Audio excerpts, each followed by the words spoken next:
I think things are quiet with the Cardinals. I mean, they had their meeting or conversation with Wilson Contreras, but the Astros, I think today we're going to talk to him.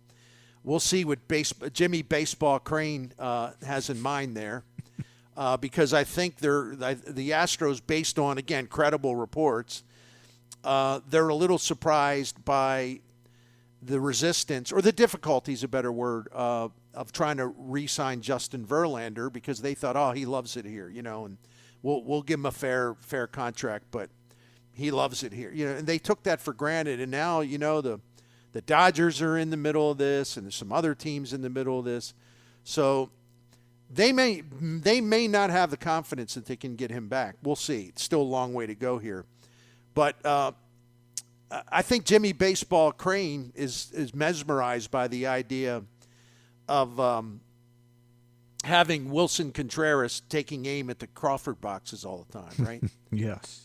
The interesting thing for Cardinals fans, the ones that would tell us that Contreras is like a terrible catcher. You can't even watch him; he's so bad. It'll make you sick to your stomach. Those people.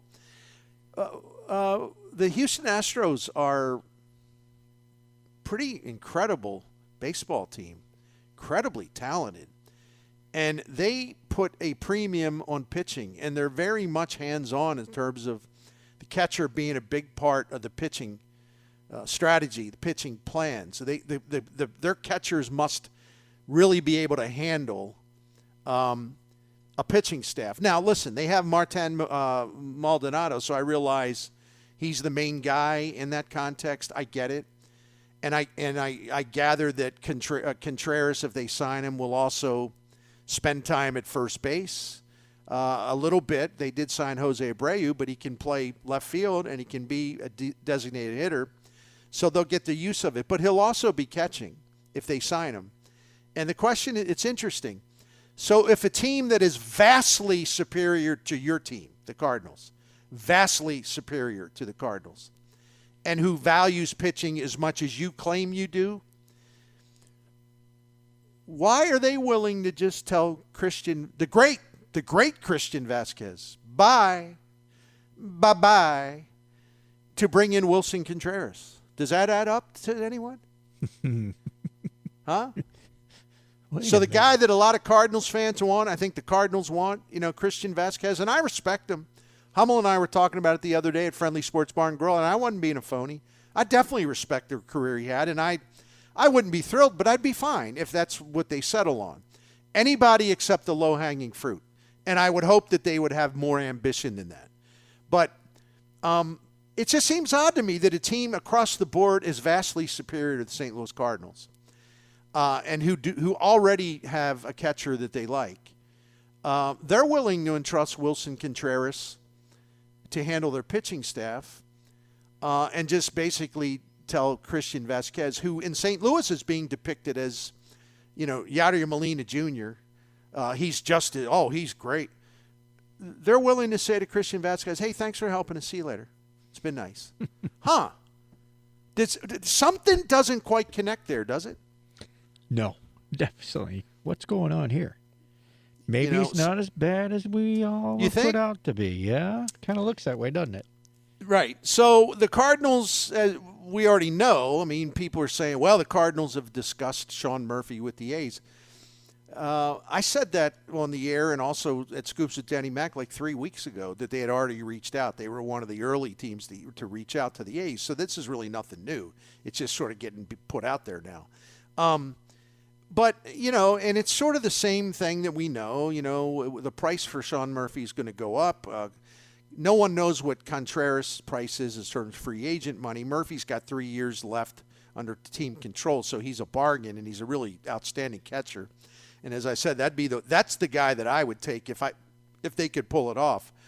And then you have the Toronto guys. But I want to add to something that I find to be really intriguing, if I could. Do I have to take a break? No, or go ahead. Are we good? Go ahead. So, the last few years, 2 or 3 years maybe, all we heard as far as, the Cardinals have Yadier Molina's eventual successor already in place. Ivan Herrera. That's all we heard, right? Yep. We saw last year he wasn't anywhere near the big leagues ready for that. We know that there's certainly he can become ready to the big leagues because he's pretty young. And, he's still developing. So he just sort of stumbled on that track a little bit. His development kind of stalled a little bit. Now, I don't know what that means in the way they view him, Ivan Herrera, long term, and whether they still see him as the guy who soon enough, might be a year or two, but takes over for whoever, just takes over at catcher. So I was looking at Baseball Prospectus today, and I am a subscriber. And they're coming out day by day with like all these different teams' prospects lists where they rate them. And they go, they run the list run 20 deep, but they make a big deal. They put it on the front page like who the top 10 is. So I'm looking at the top 10. It's like the familiar names: Walker up top, Mason Wynn, number 2, Tink Hence, 3, Gordon Graceffo, 4. The kid that lefty they drafted this year, Cooper Herpe or whatever his name is. Yeah. Mm-hmm. So he's number 5. And then you see Alec Burleson there. You see Matthew Liberatore that way down there, Michael McCreevy. And then you see Herrera at number 10. I paused. I said, well, I paused and I did kind of a, what? Yeah, that's interesting. Who's this? Because they're number 6. Baseball Prospectus, number 6 prospect, ahead of Herrera, is an 18-year-old catcher with the exotic name of Leonardo Bernal. And they rate him well above Ivan Herrera. And I'm like, well, what's the deal with this guy? I needed to find out more. So the first thing I did was read about why Baseball Prospectus likes him so much. And the other thing I did was I said, well, what did he do at Palm Beach in the Florida State League? What did he do that has everybody all excited all of a sudden? Well, what he did as an 18-year-old in the Florida State League, which is not a friendly league for hitters at all, what he did at the age of 18 is slug .455, which is really outstanding. Okay. 18 years old. He's a switch hitter. He's considered to be stronger against right-handed pitching, meaning he bats left-handed against right-handed pitching, as we know. And we're like, oh, well, what, as the Cardinals look ahead, I've already told people how left-handed hitters across the major leagues are becoming, there's fewer and fewer of them every year taking the at-bats. There seems to be it's really weird how this has happened. So this is why teams, I think, are being a little, have some real anxiety over, oh man, we better make sure we get a left-hand, got to get a couple left-handed bats in here, right? The Cardinals are one of those teams. Toronto's one of those teams. I can name others. Well, this kid is 18 years old. He's still a teenager, and he's slugging .455 in the Florida State League. And he's a switch hitter, and he's got an adult catcher's body already. It's not like, well, he's a little thin, we think he'll fill out. No. They look at him, and it's just like, well, wait a minute. He's listed at 6 foot, like 210 pounds, really, really strong. The Cardinals, and you say, well, does that mean the Cardinals? Okay, it's great that Baseball Prospectus likes this kid. Okay. But do the Cardinals really like him? I mean, what do they think? Well, I know this. In January of 2021, they gave Leonardo Bernal a signing bonus of $680,000. Now you say, well, so what? Well, here's the so what. That was the largest signing bonus that they have ever given an international player. Mm-hmm. So Bill DeWitt Jr., who was really into the international scouting and reports and all that, he was like, yeah, do it, sign him. And again, I know it's not $6.8 million, but it was the biggest bonus that they gave out, at least in 2021. So, I would say that a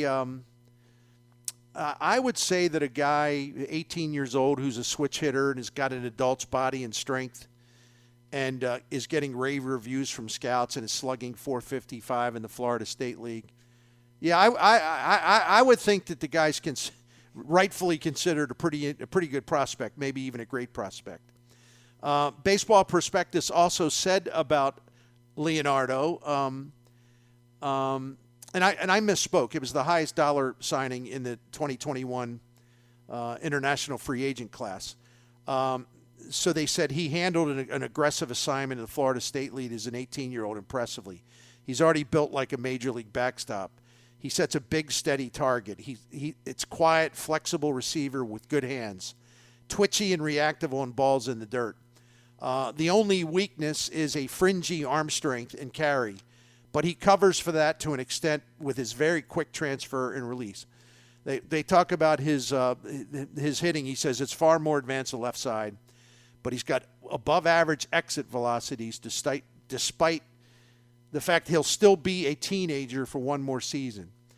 So I won't go on and on about it, but the way that they concluded this, they say it's a long path from an 18-year-old catcher in A-ball to the majors, and Bernal does not have much to give back at the plate if the usual offensive attrition takes hold as he makes his way through the minors. But he's an advanced prospect on both offense and defense already, and any gains with the hit tool, especially from the right side, could move him into our top 101 MLB prospects even before he's legally able to drink.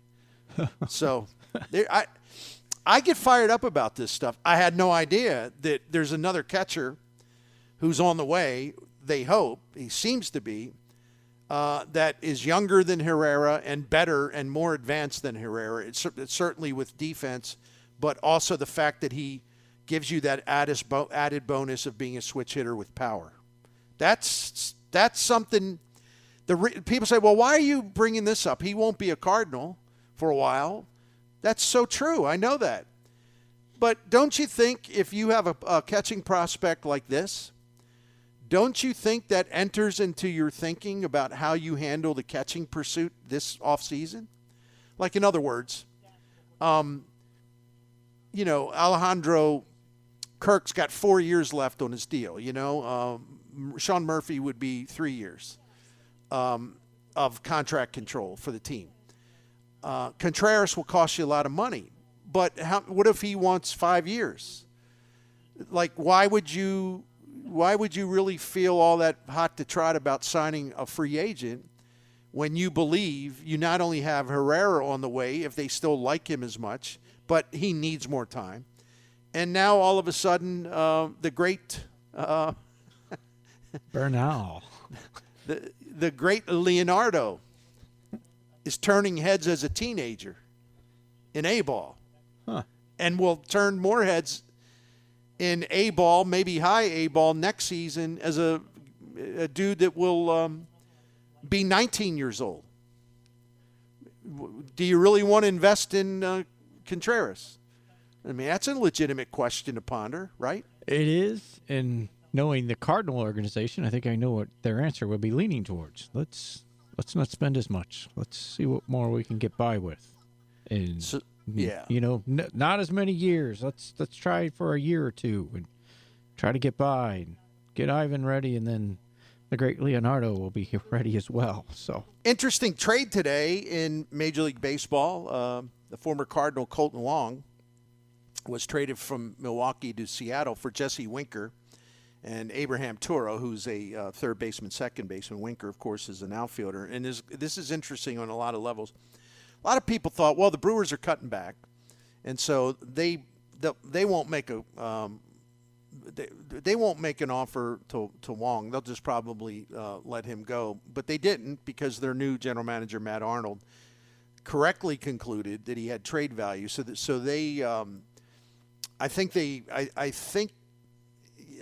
figure for him was like $10 million, that was what he was due to make this year. I'm close to that. Yeah, I'm screwing it up, but basically they were obligated to pay him $10 million. They could have got out from under it. They picked up his option. That's what it was, and I apologize.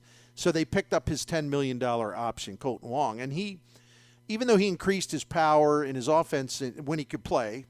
His offense was pretty good, definitely better from a power standpoint. in Milwaukee since leaving St. Louis. He was a wreck defensively. He was pretty good the first year. Last year, this past season, he's just awful. And, he's hurt all the time. And if he's not hurt all the time, he's kind of doing the wah thing a lot, Yeah. So not one of my favorite players, I'll be perfectly honest with you. I don't wish any harm. I wish him well, but not one of my favorite guys. But anyway, this is interesting. So I could see why he would have some appeal to Seattle, and they're pretty smart. They'll probably figure out a way to get him back on track defensively, hope that he can continue to provide pretty good offense from second base. I had no idea how bad Jesse Winker was in Seattle. The former Red, we saw him in St. Louis a lot. Thought, okay, that guy's a good hitter, man. He can thump it. He is good. Some of that, yes, great American ballpark, but just a good, dangerous hitter. Put up the numbers. He was a disaster in Seattle this past season. Just a disaster. If you look at his numbers, I don't even know what to say. It's stunning. He hit 219. He drew some walks, so his on-base percentage was okay. Not great, but okay. He only slugged .344, so the power was gone. And defensively, Jess Winker had, in playing the outfield, corner outfield, he was minus 16 in defensive run save, which loosely translated means he cost his team 16 runs with his bad defense. Not only that, and this is actually funny, I appreciate MLB Trade Rumors had the link, and I could go read this story. The Seattle, a beat writer who covers the Mariners for Seattle newspaper was on a Seattle all sports station last month. And Winker later in the year, there was a road trip to Toronto and Houston, and then he didn't go. Winker did not go. And when the writer asked, well, why didn't he go? What's the reasons? Well, he wanted to get a second opinion on his neck. I guess he had a neck injury. But the writer said, quote, but really, I think they just probably told him to go home. I mean, it speaks to that. I think by the end of the season, it's what scouts call a tired act. I think some of his teammates were done with him, just tired of putting up with him. I think the team is frustrated with him. Everything that Mitch Haniger does to prepare for a game and get ready, Jesse Winker's the exact opposite. I mean, I can say it. He may not like it. He's not very physically strong. I don't think he puts in the time to be better defensively or to have a better arm or any of the work that should be done. And really, it is counter to what has made this team great. The last few years, the Mariners prepare more than any team I've ever seen on a daily basis. They're ready to play that day. And he doesn't. He's not ready to play. He doesn't always. It's just not there, and it's noticeable. Players notice it. I think part of it is when he didn't post for that doubleheader on October the 4th, guys were having to play 18 straight innings, and I think that bothered some players. And once you lose your teammates, why be there? So there's going to be some hard conversations with Jesse from this front office, or they're just going to move on. The writer also said that the manager of the Mariners, Scott Service, had said a lot of times, probably being a little coy, but sending a message, would say, quote, we have a plan. We have a way we play. We have a way to prepare. If you don't like it, we'll find somebody else. So who knew? Oh. Who knew? Clubhouse poison. Lazy. Can't hit anymore. Can't throw. Can't catch the ball. I think, Jim, I know what the Brewers are thinking. The classic, he needs a change of scenery. It just didn't fit there. He was disillusioned. He wasn't healthy. Yada, yada, yada. His teammates didn't like him. He'll get the message now. Yada, yada, yada. Also putting him in that ballpark, which is not exactly as absurd as a great American ballpark, because no place is other than Coors Field. But Milwaukee's a nice yard for hitters. I mean, a really nice yard for hitters. So I know what they're thinking. Hey, we can, we'll get them turned around. This ballpark will help. Maybe, maybe not. We'll see. But it's just interesting to see that fall from sort of his climbing status, and the Mariners signed him to a 2-year deal worth $14.5 million before last season, and he's due to make $8.25 million in 2023. So they're going to save a little money in the deal. I don't know what this Abraham Toro makes, but I know he's not very good. He was once considered a really good prospect in the Astros organization, which you got to be pretty good to be considered a good prospect in the Astros organization. But he never panned out. And nobody really cares, but he can play second base, third base. And only one stat I'll give you. In his major league career as a hitter, using OPS+, he's 26% below average. Ooh. And last season he was 37% below average. So, but again, the Brewers must think, oh, we can get him going. Okay, good luck. I wasn't aware of the Winker situation, but it maybe explains more of when they traded him, meaning the Reds, a year ago. I was like, what are they trading this guy for? Because he had a great year. I was like, they're tanking here already. I mean, Winker he killed the Cardinals that year. I mean, he destroyed St. Louis. I remember every time they came to town or we were in Cincinnati, he would hit Cardinal pitching. Now, hearing this little write-up that I missed, it maybe makes me think the Reds knew why they were moving him on. I wonder if Milwaukee is really aware of all this, because it doesn't sound like it's a Milwaukee-type player they would want to take on, but they got new leadership there. Maybe they're thinking in a different direction. So I'll be interested to see whether he contributes or not now with Milwaukee. That's a watch. I got a card. There's nothing new other than we're now entering the cuckoo season officially, not the off season, but the cuckoo season, because the MLB winter meetings are opening in San Diego this weekend, and all the key team executives, every team are out there. The managers go to this. I mean, everybody goes to this. Some of the free agents go to this. The agents, of course, are there en masse. And the media is there en masse, legitimate and otherwise. And so what happens, with the way media works these days, money's kind of tight. Budgets are tight. Expenses must be kept down, things like that. Now, I'm not saying at all institutions, but a lot of them. So what happens is, whether they be broadcast media, whether they be, digital media, just good old-fashioned newspaper guys, whatever. What happens is, when the boss sends them out, gives them the approval to go out there, and the hotel rooms are extremely expensive, and the expenses tend to get, run up a little bit. You better come back. You better have some things for us. So the responsible reporters, like a Derek Gould or whatever, he's a great pro. And there's a lot of Derek Goulds, but, he's really, really good. He's a great pro. He's going to work around the clock if he has to, and he'll make sure that the cost of sending them to the winter meetings was justified. And his bosses, his editors, know that. They have no doubts about that. But what happens is that I think, bluntly, I think a lot of times this is mostly broadcast media. It's like, boy, I just need to get some attention. I need to do this. I need to do that. I got to make sure my bosses see that, oh, yeah, I'm glad we sent them. So they start concocting stuff. And that's why I call it the cuckoo season, because unless it's a writer I know or I am convinced because of my reading this person or listening to this person that they have great credibility, it's so hard to separate informed speculation from irresponsible speculation. And I've already seen the usual clowns, just flinging anything they can against the wall.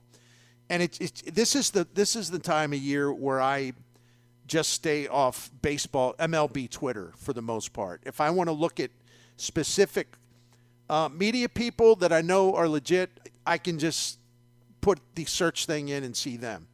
But some of the stuff like today, everybody's got to have, no, this is going to happen. And now that Elon Musk has made it possible for every lying moron in the world to come onto Twitter and impersonate others and to make stuff up, that's another reason to not trust anybody or anything unless it's someone you directly know and you know that their account is legitimate.